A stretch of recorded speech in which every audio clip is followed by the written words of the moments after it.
Bonsoir Luc Ferry, merci d'être Bonsoir, fidèle à Ruth. BFM TV, philosophe, auteur de La Révolution de l'amour chez Plon, ancien ministre de l'Éducation évidemment, Olivier Ferrand, fondateur du club de réflexion Terra Nova et tout nouveau député des Bouches-du-Rhône.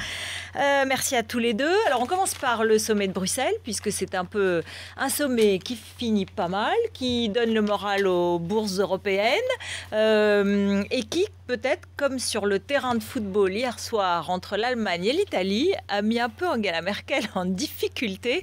La presse allemande et surtout la presse italienne a titré Mario 2, Angela 1.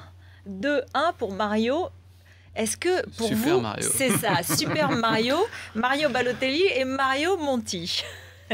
C'est comme ça qu'il faut le voir? Je crois surtout que c'est une victoire collective. C'est une victoire collective pour l'Europe et pour l'ensemble des Européens sur deux points.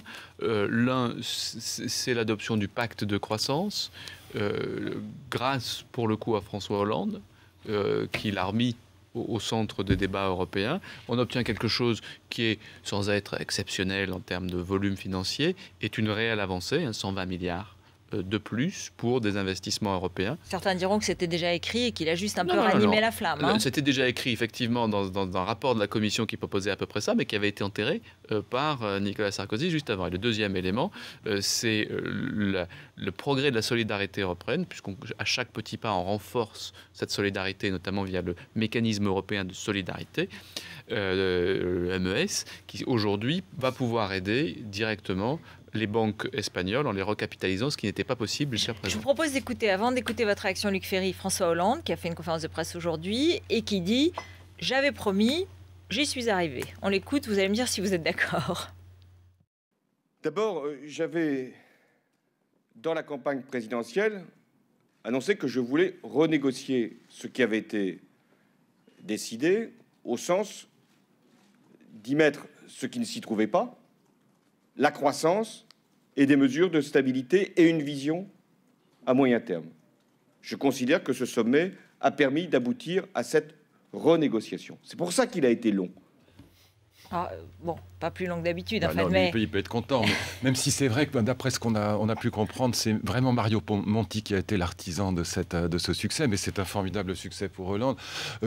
Moi, je me suis laissé dire de relativement proche d'Angela Merkel qu'en vérité, ça fait longtemps qu'elle avait décidé de lâcher du lest. Pourquoi? Parce qu'elle sait très bien que laisser sortir la Grèce, l'Espagne, l'Italie, ou les laisser en très grande difficulté, c'est une catastrophe pour l'Allemagne. Donc elle a fait monter les enchères le plus longtemps possible, mais elle savait depuis très longtemps qu'elle allait céder. Donc c'est pas totalement une défaite pour elle, loin de là.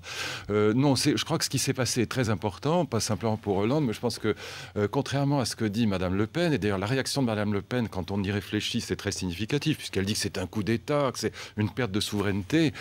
Contrairement à ce qu'elle dit, en vérité, c'est une très grande victoire pour la souveraineté européenne.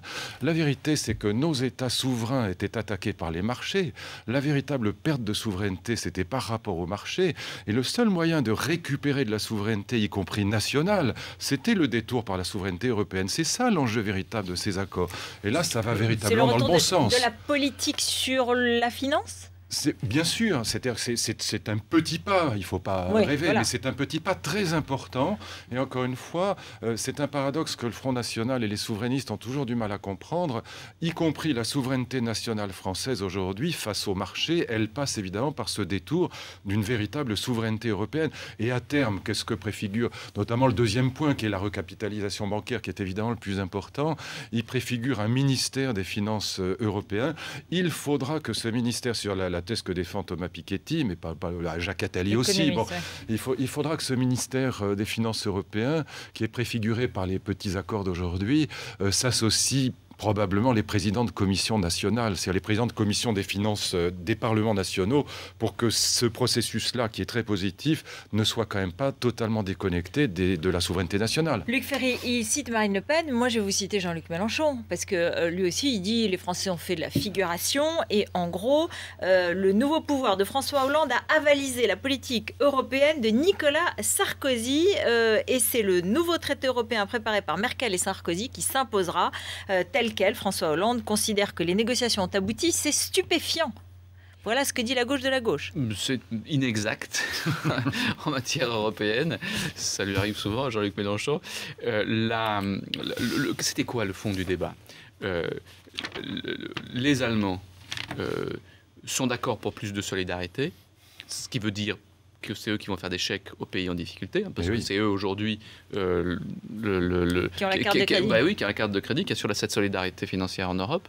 Ils sont d'accord pour le faire, mais ils demandent des gages. Ils disent je veux bien payer, mais je veux pas, je veux savoir où va l'argent et je veux être sûr que ça va pas se reproduire indéfiniment. Mais ils ont raison. C'est assez imparable. Bon, donc ce qui est demandé, c'est d'un côté plus de solidarité, ce que demandent les pays en difficulté, et de l'autre côté plus de contrôle via une intégration budgétaire européenne plus poussée. On y va. Tout le monde est d'accord sur le point d'arrivée. Il y a deux questions. Sur l'intégration, est-ce qu'on va vers une intégration technique? Vous dites pas fédéralisme, hein, vous dites intégration. Non, je vais dire. Parce que c'est un gros mot, fédéralisme. Il ne faut surtout pas le dire. Regardez mes lèvres. Fédéralisme. Je ne suis pas sûre. Hein. Europe fédérale. Il y a deux types d'intégration possibles. Il y a l'intégration technique.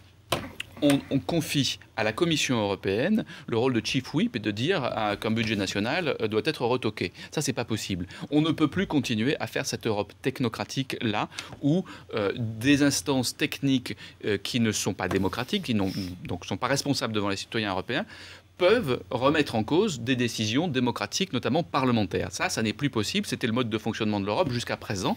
Il faut que ça cesse. Le déficit démocratique part de là.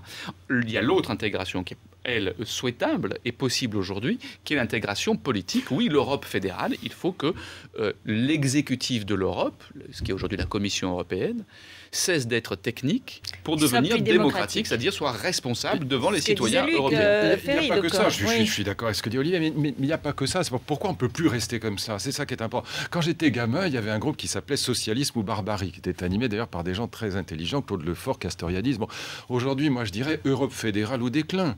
Mais pourquoi c'est devenu absolument urgent et indispensable? C'est parce que nous sommes maintenant dans la mondialisation, l'entrée de l'Inde et de la Chine nous pose des problèmes d'inéquité considérables.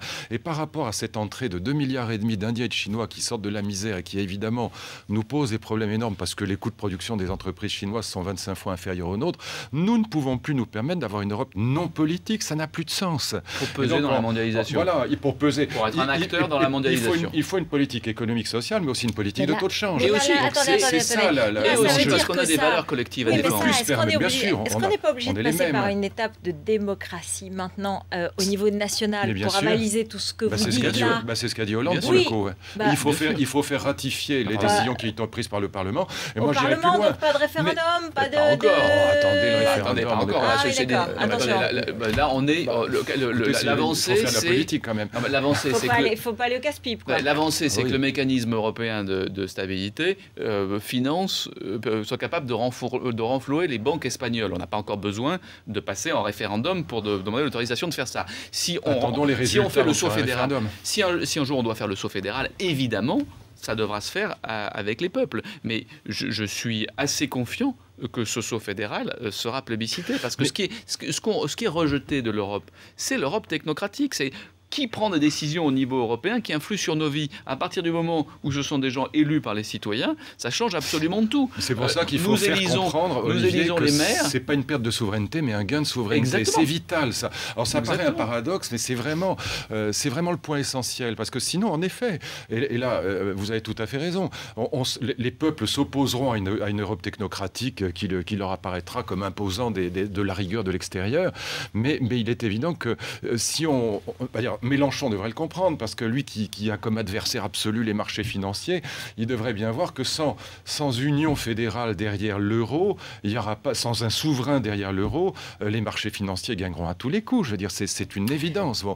Et donc là, il faudra faire comprendre ça au peuple, et on n'est pas obligé non plus d'être fou en politique et de recourir à un référendum quand on est sûr de le perdre. On élit les maires. C'est terrible ce que je dis, mais c'est vrai. On élit les maires, on élit les présidents de conseil général, on élit les présidents de conseil régional sans que ça porte atteinte à la souveraineté nationale. De la même manière, élire ou faire élire via une démocratie parlementaire le président de la Commission européenne pour le transformer en Premier ministre européen politique ne portera pas atteinte à la il y a quand même un nationale. sacré problème. Hein, je ne vais pas dire, je demandais l'autre jour à un ancien Premier ministre, je ne dirais pas son nom, quel était le nom du président du Parlement européen. Il était incapable de me répondre. Ça, c'est un vrai souci.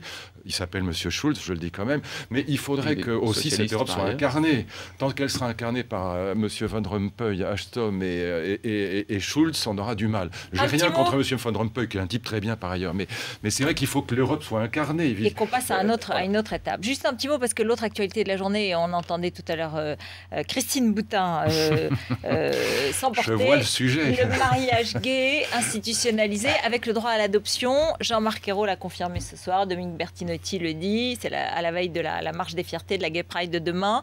Ce sera même pour 2013. Vous qui avez écrit La Révolution de l'amour, Luc Ferry. Et un rapport sur l'homoparentalité que j'avais remis à Nicolas Sarkozy. Moi, je suis à fond pour. Je vous dis pourquoi. J'ai d'ailleurs eu cette discussion avec Christine Boutin quand elle était ministre et j'avais presque réussi en tout cas, à pas la convaincre sûrement, mais à ébranler. Et je dis à ceux qui nous écoutent pourquoi. Il y a entre 150 000 et 300 000 enfants qui aujourd'hui en France vivent dans des couples homosexuels, soit par insémination avec donneur pour les femmes, soit par adoption pour les hommes. Et dans la législation actuelle, dans l'état de la législation française, seul un des parents, l'adoptant, a des droits. En cas de décès de ce parent, l'autre n'a pratiquement aucun droit. C'est totalement... Dans l'intérêt de l'enfant, c'est une honte.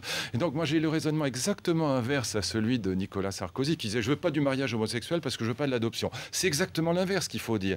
Parce que je veux l'adoption plénière, je veux pas que des enfants risquent. Donc vous dites c'est pour le droit des enfants et c'est pour la protection des enfants. C'est le meilleur argument. J'en rajoute un deuxième immédiatement. Nous avons autorisé la sexualité aux homosexuels et c'est relativement récent. Ne leur refusons pas l'amour. Je suis absolument convaincu que les homosexuels sont parfaitement capables d'élever des enfants aussi bien, et j'ajouterais aussi mal que les autres. Un tout petit mot, on a fini. Vous êtes d'accord, tout va bien. Absolument, sur le Vous avez voté pour. milite depuis de nombreuses années. J'avais milité avec Dominique Strauss-Kahn sur ces sujets-là il y a maintenant 10 ans. On a fait bouger les lignes en 1984. Et c'est une absolue évidence que le mariage aujourd'hui reconnaît l'amour entre deux êtres, qu'ils soient du même sexe ou de sexes différents. Et pour l'adoption, je rejoins Luc. La prochaine fois, on fera un débat entre Christine Boutin et Luc Ferry. Oui, ben voilà. Merci beaucoup.